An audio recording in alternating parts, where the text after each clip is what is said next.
Après le focus group organisé avec le secteur privé lundi 16 décembre, c'était au tour de l'administration publique et de la société civile ainsi que des défenseurs des communautés de prendre part à cet exercice mercredi 18 décembre 2024.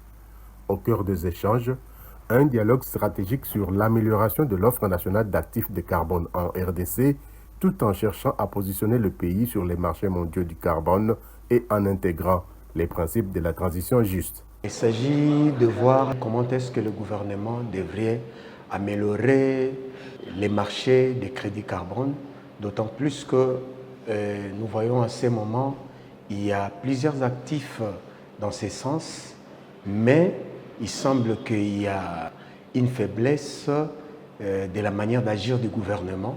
C'est pour cela que ce focus group a été convoqué aujourd'hui pour que nous puissions réfléchir ensemble avec d'autres institutions, outre le ministère de l'Environnement, pour voir dans la mesure du possible comment est-ce que le gouvernement doit améliorer son actif dans les marchés carbone.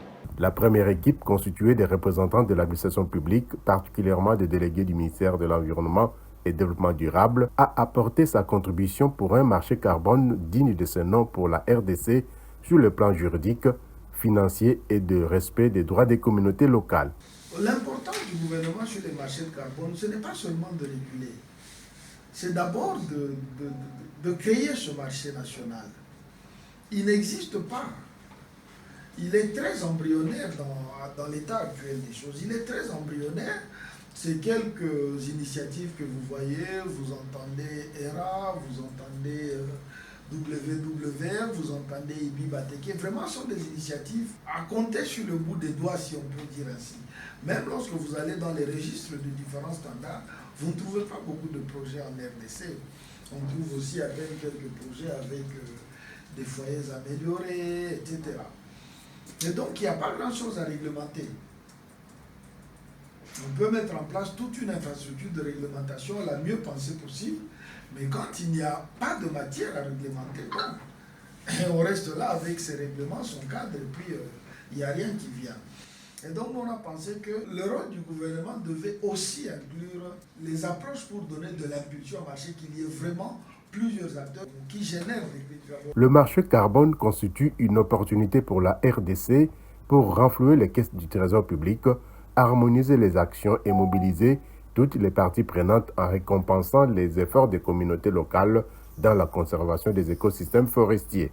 Le marché carbone est un marché qui apporte au trésor public un surplus pour permettre au développement durable du pays. C'est aussi une sorte d'économie nationale qui permet au pays d'avoir des dividendes. Les communautés locales détiennent les terres où sont les concessions forestières ainsi que d'autres concessions. Le gouvernement doit tenir compte de leur travail, de tout ce qu'ils font pour conserver les concessions forestières où l'on tire ces crédits carbone.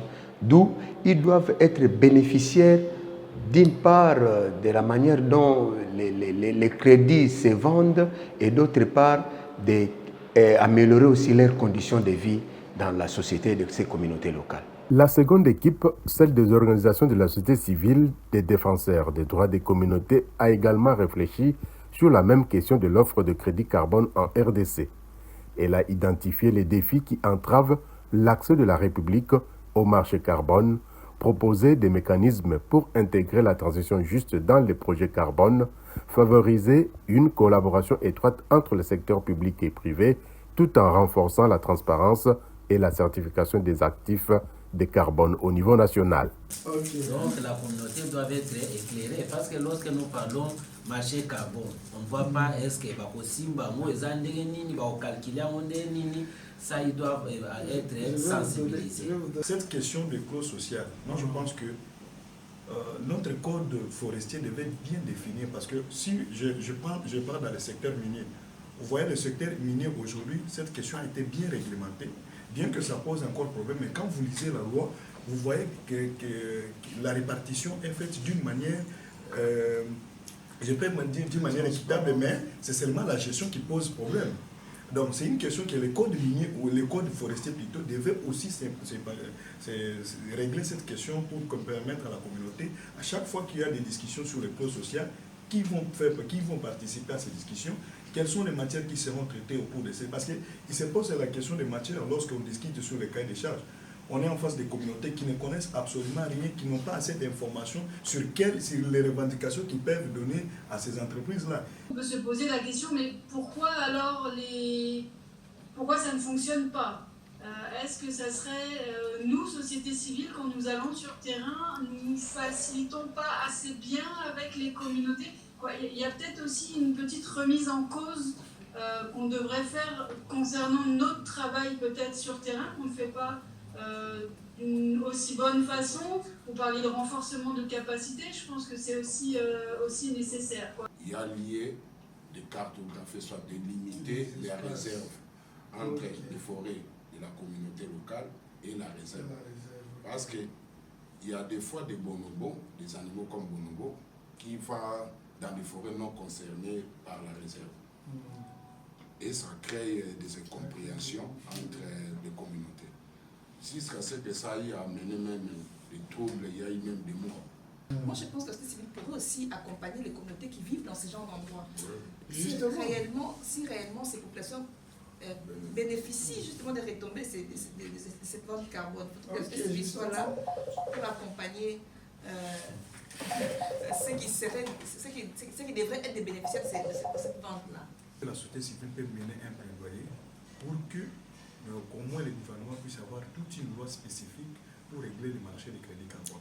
Parce que s'il y a une loi spécifique dans ce secteur-là, moi je pense que même les entreprises, même les filiales qui migreraient vers la société de conservation, mettra en application les règles qui seront les dispositions. Il est sans nul doute que la République démocratique du Congo, grâce à ses forêts tropicales et ses tourbières, détient un potentiel immense pour contribuer à la lutte contre le changement climatique. Toutefois, le pays doit surmonter les obstacles administratifs, financiers, juridiques et techniques pour devenir un acteur clé dans les marchés de carbone et tirer le maximum de dividendes. Signalons que ce focus group organisé par le Conseil pour la défense environnementale, par la légalité et la traçabilité CODELT a bénéficié de l'appui financier de Olof Palme International Center en collaboration avec les réseaux des organisations de la société civile pour l'économie verte en Afrique centrale, ROCEVAC.